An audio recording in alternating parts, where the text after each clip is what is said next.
Friends, చాలామంది వాళ్ళ ఇష్ట ప్రకారంగానే అథ్లెట్స్ అవ్వాలని అనుకుంటారు. కానీ నార్త్ కొరియాలో కిమ్ ఎవరినైనా అథ్లెట్ అవ్వమని చెప్తే వాళ్ళకి ఇష్టమున్నా లేకపోయినా వాళ్ళు ఖచ్చితంగా అథ్లెట్స్ అవ్వాలి. కానీ ఇక్కడ అథ్లెట్స్ని వాళ్ళ పర్ఫార్మెన్స్ని బట్టి సెలెక్ట్ చేయరు. కేవలం వాళ్ళ క్యాస్ట్ ఆధారంగానే సెలెక్ట్ చేస్తారు. అలా సెలెక్ట్ అయిన వాళ్ళు కూడా ఖచ్చితంగా 20 మెడల్స్ని గెలవాలి.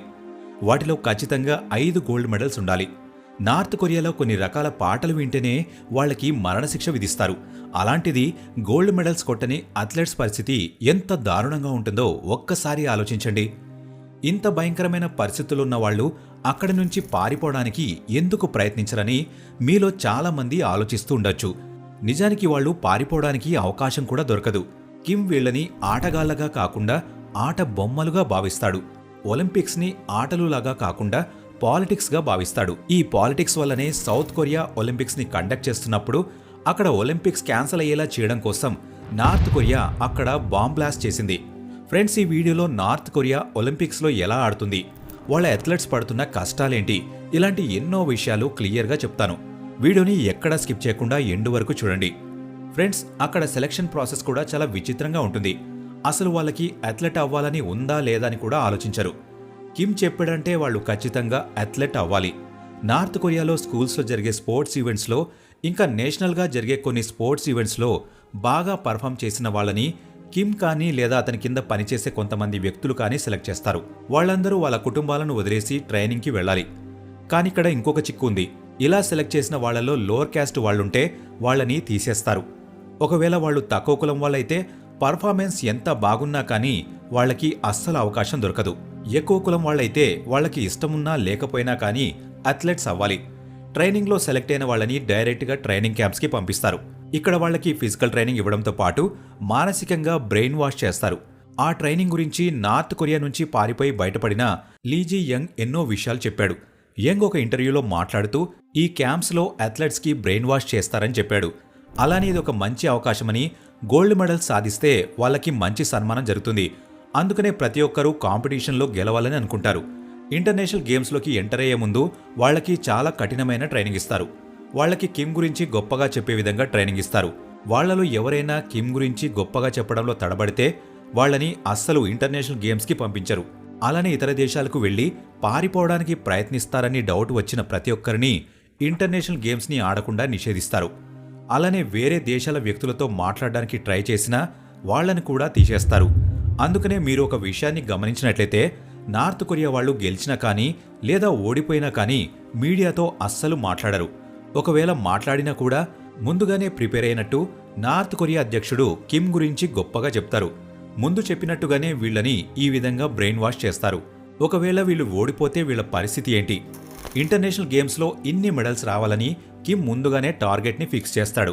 ఒకవేళ వీళ్ళు మెడల్స్ని గెలిచి తిరిగి వస్తే వాళ్ళకి అందమైన బంగ్లాలని, లగ్జరీ వెహికల్స్ని గిఫ్ట్గా ఇస్తారు. వాళ్ళని ప్రభుత్వం అందరి ముందు సన్మానించి గౌరవిస్తుంది. కానీ ఒకవేళ వాళ్ళు ఓడిపోతే అంతా రివర్స్లో జరుగుతుంది. పబ్లిక్ ముందు వాళ్ళని అవమానిస్తారు. కుటుంబ సభ్యుల ముందు అందరి ముందు వాళ్ళని తిడతారు. 2010లో ఫీఫా ఫుట్బాల్ లీగ్లో ఓడిపోయిన నార్త్ కొరియన్ టీంకి ఇదే పరిస్థితి ఏర్పడింది. ఫీఫా వరల్డ్ కప్లో వాళ్ళు చాలా చెత్తగా ప్రదర్శించారు. ఓడిపోయిన వెంటనే తిరిగి నార్త్ కొరియాకి వచ్చేశారు. అప్పుడు వాళ్ళని వేలాది ప్రజల ముందు, అలానే కొంతమంది అథ్లెట్స్ ముందు 6 గంటల పాటు వాళ్ళని ఎంతో తిట్టారు. ఇంత అవమానించిన తర్వాత వాళ్ళని వదిలిపెట్టారని అనుకుంటే మీరు పొరపాటు పడినట్టే. ఎందుకంటే ఆ తర్వాత నుంచి వీళ్లతో కూలి పనులు చేయించారు. దారుల మధ్య తవ్వకాలు జరపడం, రోడ్లని ఊడ్చడం లేదా ఫ్యాక్టరీలలో పనిచేయడం లాంటి కష్టమైన పనులు చేయించారు. ఇంటర్నేషనల్ ఈవెంట్స్లో ఓడిపోయిన కొంతమంది అథ్లెట్స్ పరిస్థితి అయితే ఇంకా దారుణంగా ఉంటుంది. చాలాసార్లు వాళ్ళని ఇంటి నుంచి బయటకు గెంటేసి వాళ్ల రేషన్ కార్డుని రద్దు చేశారు. దీనివల్ల వాళ్ళకి ఇల్లు లేకపోగా తినడానికి ఆహారం కూడా దొరకలేదు. రేషన్ కార్డు లేకపోవడం వల్ల వాళ్ళు ఫుడ్ తినడానికి కూడా చాలా కష్టంగా మారింది. నార్త్ కొరియాలో రేషన్ కార్డు లేకపోతే వాళ్ళకి కొంచెం ఆహారం కూడా దొరకదు. అందుకే North Korean athletes North Korea రూల్స్ని దృష్టిలో పెట్టుకుని ఎంతో ఒత్తిడిలో ఒలింపిక్స్లో పార్టిసిపేట్ చేస్తారు. కానీ ఇంత నరకం అనుభవించే బదులు అక్కడ నుంచి పారిపోవచ్చు కదా అని మీలో చాలామంది అనుకుంటూ ఉంటారు. కానీ అది అంత ఈజీ కాదు. వాళ్ళు పారిపోకుండా ఉండడానికి 24/7 వాళ్ల మీద సర్వేలెన్స్ టీం నిఘా ఉంటుంది. ఒంటరిగా బాత్రూమ్ కూడా వెళ్లకూడదు. వాళ్ళుండే రూమ్స్లో కూడా ఇద్దరిని సెక్యూరిటీగా ఉంచుతారు. యాక్చువల్గా అథ్లెట్స్కి సెక్యూరిటీ గార్డ్స్ ఉంటారు. కానీ వీళ్ళకి మాత్రం సెక్యూరిటీగా గవర్నమెంట్ అఫీషియల్స్ ఉంటారు. 24 గంటలు ఎవరెక్కడున్నారు, ఏం చేస్తున్నారు, ఎవరితో మాట్లాడుతున్నారు, ఏం మాట్లాడుతున్నారనే దాన్ని ప్రతి నిమిషం మానిటర్ చేస్తూనే ఉంటారు. ఇలా చేయడం వెనక ఒక పెద్ద కారణం ఉంది. ఒకవేళ వీళ్లపైన ఇంత నిఘా ఉంచకపోతే బయట పరిస్థితుల గురించి వీళ్లకు తెలుస్తుంది. అందుకనే కిమ్ బయట ప్రపంచం నుంచి వీళ్ళని దూరంగా ఉంచుతాడు. ఇంకో విషయం ఏంటంటే, ఇతర దేశాలకు పారిపోవడానికి ప్రయత్నించిన అథ్లెట్స్ని, అలానే వాళ్ళ ఫ్యామిలీ మెంబర్స్ని నార్త్ కొరియా గవర్నమెంట్ గమనిస్తూనే ఉంటుంది. ఒకవేళ వాళ్ళు పారిపోవాలని ట్రై చేస్తే వాళ్లతో పాటు వాళ్ళ కుటుంబాన్ని కూడా జైల్లో ఉంచుతారు. వాళ్ళకి టార్చర్ పెడతారు. అందుకనే అథ్లెట్స్ పారిపోవడానికి అస్సలు ప్రయత్నించరు. ఇప్పటి వరకు నార్త్ కొరియా నుంచి ఇద్దరు అథ్లెట్స్ పారిపోయారు. ఒకరు లీజీ యంగ్, వాంగ్బో యంగ్. నార్త్ కొరియా నిజంగానే ఒలింపిక్స్ని పాలిటిక్స్గా భావిస్తుందా? 1988 ఒలింపిక్స్లో సౌత్ కొరియా మొట్టమొదటిసారి ఒలింపిక్స్ని కండక్ట్ చేసింది. నార్త్ కొరియాకి సంబంధించిన 2 గూఢచారులు ఒక ప్లేన్ని బ్లాస్ట్ చేశారు. ఈ ప్రమాదంలో 115 మంది చనిపోయారు. ఈ దాడి వెనుకున్న రీజన్ చాలా సింపుల్, అసూయ. ఒలింపిక్స్ని కండక్ట్ చేసే అవకాశం సౌత్ కొరియాకి దొరికినందువల్ల నార్త్ కొరియా చాలా అసూయపడింది. కనీసం కోహోస్ట్గా వ్యవహరించే అవకాశం కూడా నార్త్ కొరియాకి దొరకలేదు. దీనివల్ల నార్త్ కొరియా తనకి తెలిసిన పద్ధతిని ఉపయోగించి ఒలింపిక్ జరగకుండా ఆపాలనుకుంది. ఇలా చేయడం వల్ల ఒలింపిక్స్ పూర్తిగా క్యాన్సిల్ అయిపోతుందని నార్త్ కొరియా భావించింది. అయినా కూడా ఒలింపిక్స్ క్యాన్సిల్ అవ్వలేదు. సౌత్ కొరియాలో ఒలింపిక్స్ని చాలా సేఫ్గా నిర్వహించారు. మొదటి ప్లాన్ ఫెయిల్ అయిన తర్వాత 2018లో సౌత్ కొరియా మళ్లీ ఒలింపిక్స్ని కండక్ట్ చేయడానికి సిద్ధపడింది. దానికోసం నార్త్ కొరియా 22 అథ్లెట్స్తో పాటు చాలామంది గవర్నమెంట్ అఫీషియల్స్ని, 200 నుంచి 300 చీర్ గర్ల్స్ని సౌత్ కొరియాకి తీసుకెళ్లింది.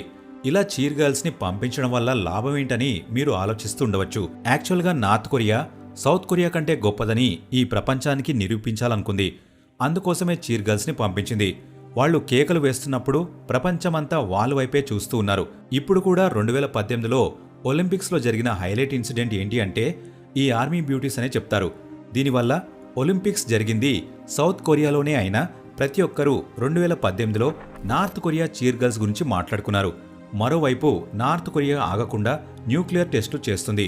దీనివల్ల ప్రపంచమంతా నార్త్ కొరియాని క్రిటిసైజ్ చేస్తూనే ఉంది.